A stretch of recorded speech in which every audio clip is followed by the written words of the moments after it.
இன்றைய இறையாசிர் நெகேமியா 1:4. இவற்றை பற்றி கேள்விப்பட்டதும் நான் உட்கார்ந்து அழ ஆரம்பித்தேன். பல நாட்கள் துக்கம் கொண்டாடினேன். மேலும் நான் நோன்பிருந்து விண்ணக கடவுளின் முன் மன்றாடினேன். அன்புக்குரியவர்களே, இயேசுவின் இனிய நாமத்தில் வாழ்த்துக்கள். தவக்காலத்தில் இன்னும் இறைவனுக்கு நெருக்கமாய் பயணிப்போம்.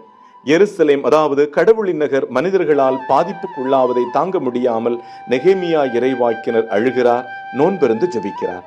நமது நோன்பின் பலன் உண்மையாக நமக்கு கிடைக்க பெற நோன்புடன் கூடிய ஜெபம் முக்கியம். இத்தவக்காலத்தில் நம்மில் பல பேர் நோன்பு இருக்கலாம், ஆனால் நோன்புடன் கூடி ஜெபிக்கிறோமா? நோன்பு நாட்கள் நமது சிறப்பு கருத்து என்ன? நோன்புடன் கூடி ஜெபித்த போது வானதூதர்களே இறங்கி வந்த மனிதர்களுக்கு உதவினார்கள். இயேசுவின் நோன்பு, எரிகோ நகரின் வீழ்ச்சி, சிங்க குகையில் தாவியது இதற்கு முக்கிய உதாரணங்கள். ஜெபிப்போமா?